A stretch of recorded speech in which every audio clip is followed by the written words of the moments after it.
What's up guys, it's Exynos talking to you here, and today I'm going to review the Samsung S22 Ultra. Yes, it has been more than 2 weeks since I've switched to the Galaxy S22 Ultra, and yes, I'm back to my iPhone 13 Pro Max. So before I start the review of this video, I just want to say that it was an incredible experience to use this phone for almost 2 weeks, but I ended up switching to my iPhone 13 Pro Max for several reasons that I will explain in this video, but this does not take any merit out of the Samsung S22 Ultra. This is an amazing phone, and in my opinion, this phone is the best Android phone on the market that money can buy. And yes, I do agree that some people prefer this phone to the iPhone 13 Pro Max because there's amazing things about this phone that I cannot pass by, like the amazing cameras, like the amazing display. But there are others that are not that great. And I will talk and focus more on those things because those were the main things that made me not switch from iOS to Android, and of course from the iPhone 13 Pro Max to the Samsung S22 Ultra. So I think that the main good things about this phone are, like I told you, the display, the cameras are fundamentally good. They are very good hardware that probably Samsung was the only one that could make them right now, while Apple doesn't have the volume or the production capacity to produce these types of components, like the 100x zoom camera or even this LTPO 2.0 display, which is brand new technology. So yes, in this review you will hear me talk about amazing things about this phone, but also complain a bunch about some quirks and features that Apple just does better than Samsung. So no further ado, and before I get started, please don't forget to leave a like and subscribe to my channel. That will help a lot. This has been quite a journey to switch from my iPhone to the Samsung, and this is my 2 weeks later. So no further ado, roll the intro. So 2 weeks has been by, and I was using the Android from the S22 Ultra. And first experiences and first impressions, well, they were quite bad. I didn't like Android one bit at the beginning, and I was not used to it. I didn't know how everything was working. I did not want to customize anything, and I was kind of boring. So end of the line, I was my Android experience to just start this video. Meh. It was meh. I realize and I understand why people do like Android phones, why people like Android in general, but it's not my favorite. I don't like customizing things. I don't like choosing my own browser, choosing my own music library, choosing everything. I want the operating system to do the boring stuff for me. I just want to use my phone and live my life. So yes, this phone was incredible, but the software experience is too complicated for me. Yes, and at the end of the day, the software here was one of the main things that made me switch again to my iPhone 13 Pro Max, because iOS, in my opinion, is so much better than Android. But that's my opinion. That's probably not yours, and if you are watching this video, you will probably prefer the S22 Ultra's Android against the iPhone 13 Pro Max's iOS.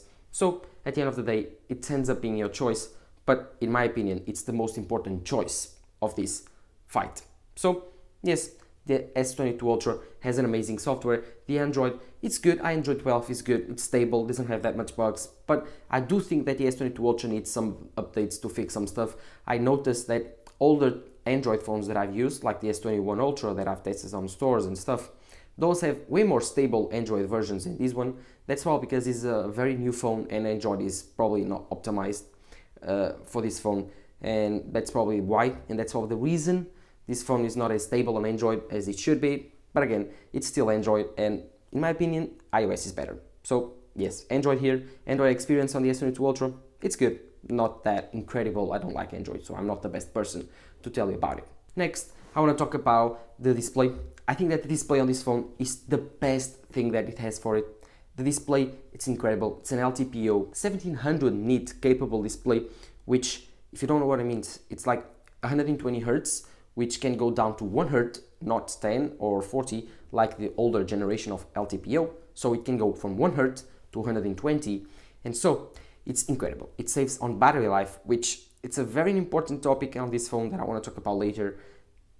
I mean, spoiler alert, it's not that great, but this display is just incredible. The 120 Hz is amazing. The colors are incredible, are saturated, are vivid. Samsung, in my opinion, has the best displays on the market. They are just a joy to look at and to use. They feel very fast, they feel incredible, they are huge, they are immersive. The one downside that I have, again, with this display, and I've talked about this in other videos with the S22 Ultra, is the curved display. I don't like this curved display thing because you just click on the curved display without wanting to, and it just does some things sometimes that just totally get in the way. I don't like it. I don't really like this curved display. It's fun to look at, it's fun to say, oh god, this looks very premium, it has no bezels, but then it's not that fun when you're using it. And this feature of clicking on the side, just like this, doing this, just to open a side menu, it's not that great. I don't use it, never. So this edge thing that Samsung introduced with the S6, I think it's not that great, in my opinion. But this is not also my opinion thing. It also is factual, because if you are looking at the white image with this curved display, you will get a black bar. So color switching if you are looking at different angles from the display. So yes, that happens a lot and I don't like it. The only time that it doesn't happen is with very dark or even black theme wallpapers or theme backgrounds, but with very light or even white backgrounds, it happens a lot and I don't like any time, because it's very, very intrusive. Whatever you're doing on your content, anything, it's very, very intrusive. So yes, my opinion, Samsung, ditch this curved display. You don't need it. You have amazing displays on the S22 and S22 Plus with those completely flat edge displays. Those are incredible. Just like my iPhone 13 Pro Max's display is such a joy to use, not as good as this one, but it's flat. So it's a main thing. It's a huge deal in my opinion. But this display, again, in my opinion, it's the best in the business. And if you buy the S22 Ultra, you will find out that this is a joy to use. It's the best display you will ever use. And it's probably better than your home TV. In my opinion, it's not better than my own because I have an LG C1 from 2021. It's a great AMOLED display with 120 Hz 4K. So it's not better than this phone. But talking about 4K, this display is able to go to 4K, but I've turned it on once. I tried to use it and I found out it's not needed. So I turned it back again just because of battery life, because it drains battery life in a way that it's not needed and you don't notice it. So it's just a ghost feature in my opinion. But battery life, it's a very interesting topic in this review because it's maybe the second thing that made me switch again to the iPhone 13 Pro Max, just because the battery on this phone is not that great.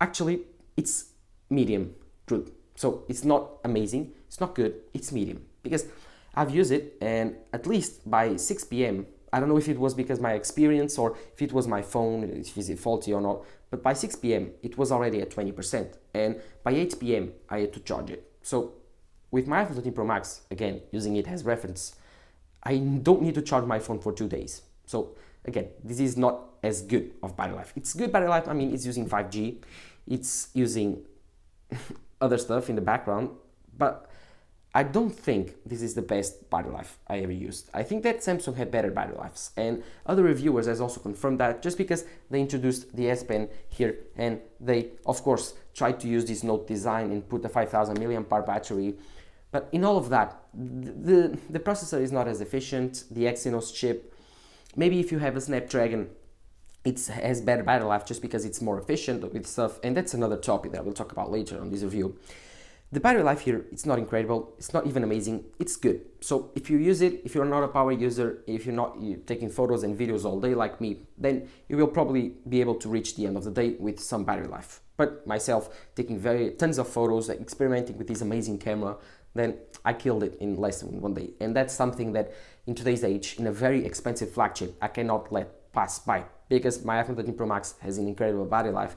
It lasts me 2 days, and if I take videos, play games, record these videos for you guys, airdrop stuff to my Mac, and even take thumbnails with LiDAR sensor, my last video had one, or even doing tons of stuff that are very CPU intensive, my iPhone 13 Pro Max just handles it like a champ and lasts me 1.5 days. I cannot kill in 1 day. Sorry guys, but I cannot. I have tried it, I cannot. While the Samsung, I can easily do it with some use. So yes, maybe just because of the chip, maybe because the iOS or the hardware are not very optimized to the OS itself, like the Android. Maybe it's because it's not as good as the S22 Ultra. Maybe it's because of the design, the S Pen. I don't know. Maybe just because it has to charge the S Pen.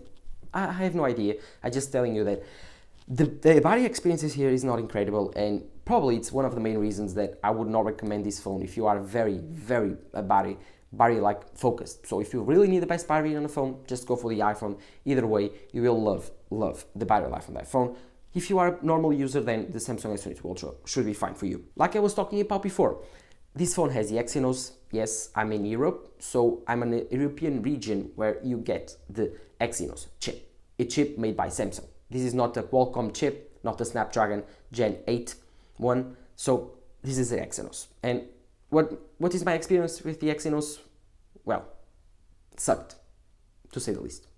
To put in mere words, it's a very terrible experience when you are paying 1400 euros for this phone here in Europe, which is very, very expensive. And you will get the Exynos chip. Well, if you buy this phone in America, you will get the Snapdragon. And the Snapdragon is so much better in every single way. It affects the camera performance, it affects the battery life like I was talking about before, it affects the performance in general using the apps, it affects the gaming performance even, and that's something that this phone does very well. But with the Exynos, I noticed that it can stutter down, which is very, very strange. I was playing Pokemon Unite and you can see that the game suddenly, poof, had a bug and stopped. So it's very, very weird. Again, this Exynos chip, it's not perfect, and I get very mad when I pay the same amount of money as an American reviewer or an American technology guy or even American regular guy just buys his phone. It gets the Snapdragon. I pay the same amount of money. I should get the same amount of performance, battery life, experience, and even updates. I don't trust this Exynos chip. It gets very, very hot. I don't like it. The camera performance just different because the ISPO inside of this chip is different from the one of the Snapdragon. So yes, Samsung, just put Snapdragon on every single one, or just make better chips with the Exynos and use it in every single region. So I don't like this thing of you using Qualcomm, and that's one of another things that I have to point out on this phone, on this review. Don't like it, the thing you are doing with this Samsung, sorry. It's one thing I have to point out, one thing that I have to touch on, the one I don't like it, sorry, I don't like it a lot. So just change this.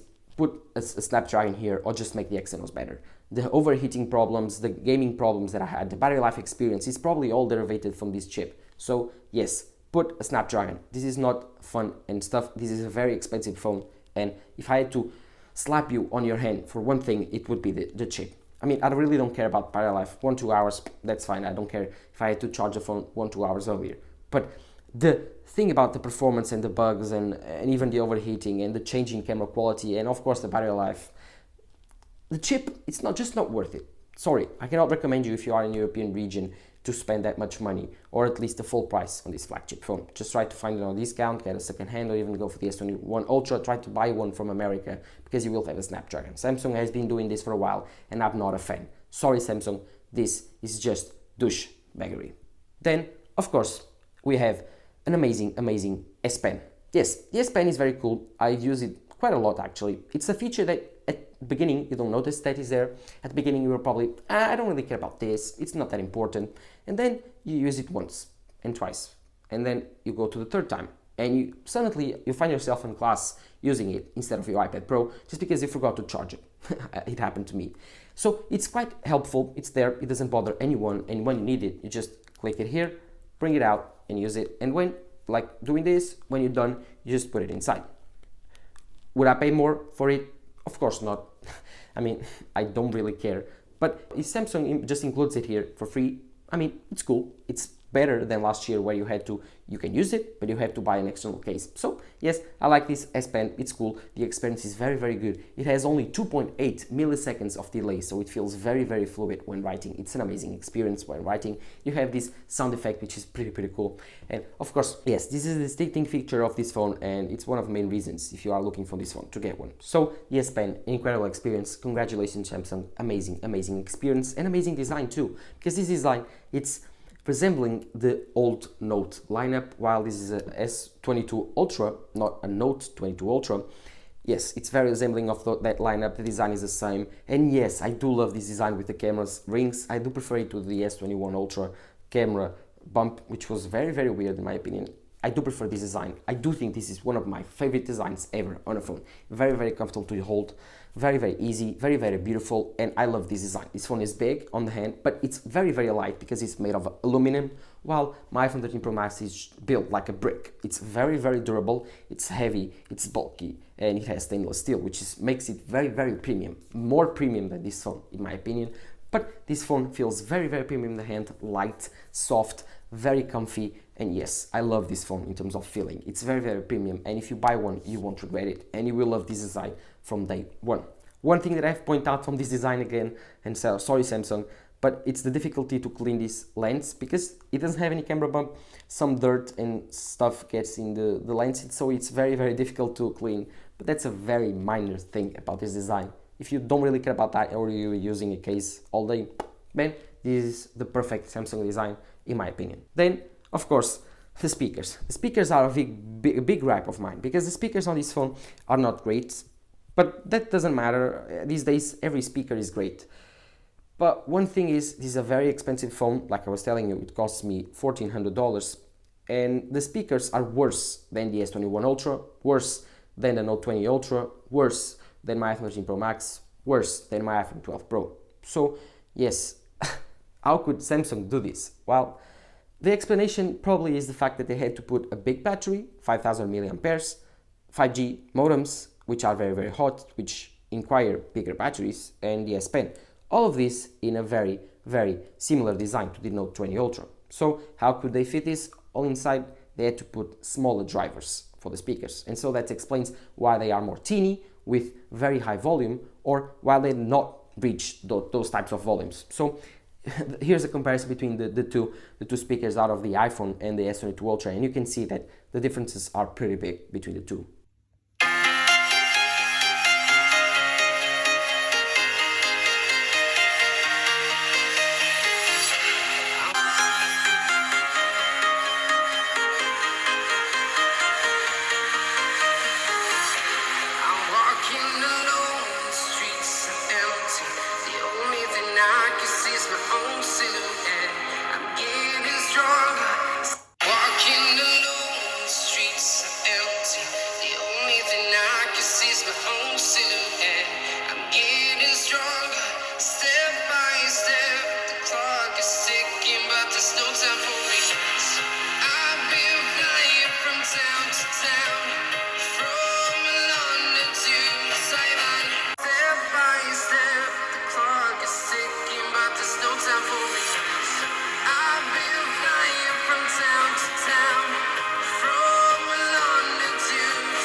And yes, before you ask yourself, this had Dolby Atmos on all the settings turned on. That's one thing that I don't like about Android. You have to turn on all the settings to get the best quality of your phone.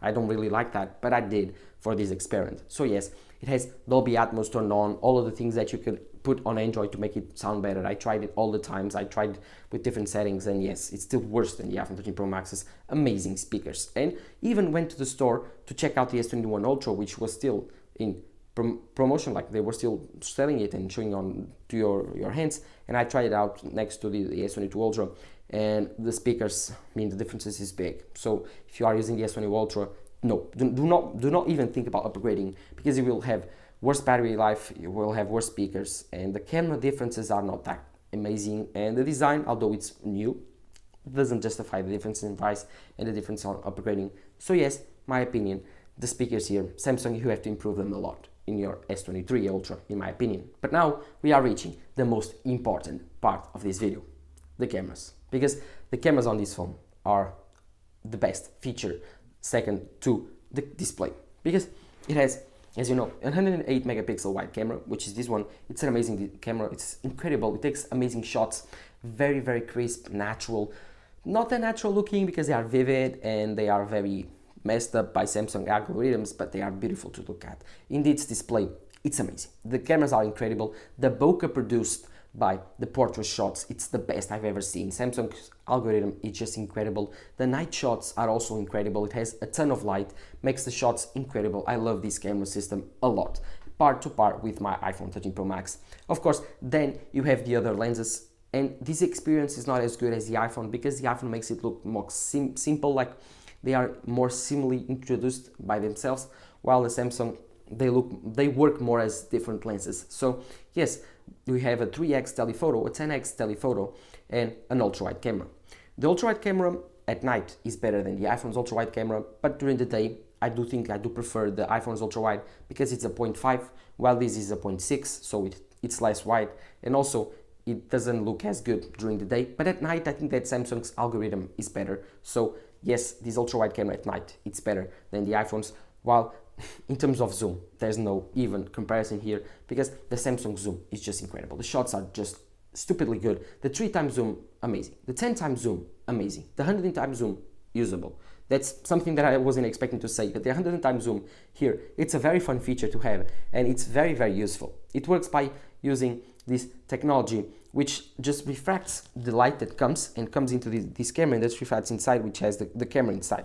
So it's very, very weird, but it works very, very well. Apple is expected to use this 100x telephoto lens in the next 2 to 3 years, and I'm very, very excited for that. I love this. It's one of my favorite features on this phone, second to the display, and I love it so much. Taking 30 times photos is just incredible. The quality almost not lost, and they look very, very good, and so I'm very, very happy with these cameras. The color science is good. If you do prefer this color science from Samsung, this is the best camera on the market, and yes, the best Android camera if you are looking for a good Android phone. So in my opinion, this camera system is par to par with the iPhone. One thing that is not as great, but no Android is as good as the iPhone, is with video.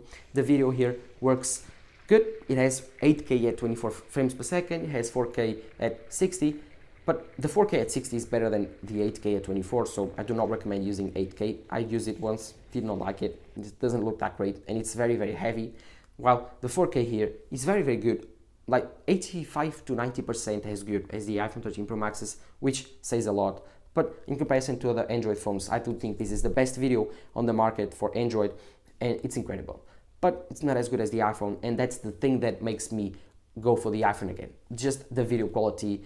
The display, of course, is good. Of course, the 100x camera is good, but the video quality is such an important thing for me, and in this phone, it's not even close to my iPhone 13 Pro Maxes. So that's another quirk that I cannot go for the Samsung S22 Ultra, but the video here is very, very good. And of course, reaching the end of this camera review, I will have to talk about the front camera, because the selfie camera, although very small, it's just stupidly good. It has 40 megapixels, and it's way better than the iPhone's 12 megapixels in some scenarios, like good lighting and at night. While the iPhone, it's also very, very good when doing portrait modes. This camera just fails me in the fact that it's not as wide, while the iPhone can go wider than this camera. But it's a toss-up. You have to decide between these two cameras which one you prefer. But again, this 40 megapixel camera, it's very, very crisp, very, very natural, and the photos with good lighting look incredible. No thing to point out. So yes, these are the cameras of the S22 Ultra. Amazing cameras, amazing job, Samsung. You are working very, very well with these cameras, and at the end of the day, I think that you are doing an amazing job. Of course, you are working since the S21 Ultra. I think that since the S20 Note, the Note S20 Ultra or the Note 20 Ultra, you have been doing an amazing job with the cameras, and yes, I congratulate you. You are the best camera system in my opinion on Android, and of course on the Android side, I don't think you can find a better camera. So yes, in my opinion, this is the best camera system, and of course the best Android phone on the market, because although it costs $1,400, it's such a good deal that I cannot recommend any other phone, even considering the Z Flip 3 and the Z Fold 3. Those phones are incredible, but they are foldable. I don't see a point. They are way more expensive. And so if you have money to spend on an Android phone and you want to, the S22 Ultra is probably the best option for you. It's the best Android phone in my opinion. I loved using it during my time. Of course, it will go back to Samsung. I don't have a use for it now, but I love the time that I had with the Samsung phone, and there are some things that I wish like Apple will integrate, just like USB-C, which has been a complete lifesaver. I love it so much, using the same cable as my MacBook and my iPad Pro, and of course the 100x X zoom and the amazing display. Those are the three main things of the Samsung that I love so much, and I think you will also love it too. But of course, what are your opinions on the Samsung S22 Ultra? Leave in the comments down below. Did you buy one? Are you enjoying your experience? Did you return yours? Let me know in the comments down below which are your experience. And while you're there, don't forget to follow my Twitter account, and of course, leave a like and subscribe to my channel. This was Texma talking to you here.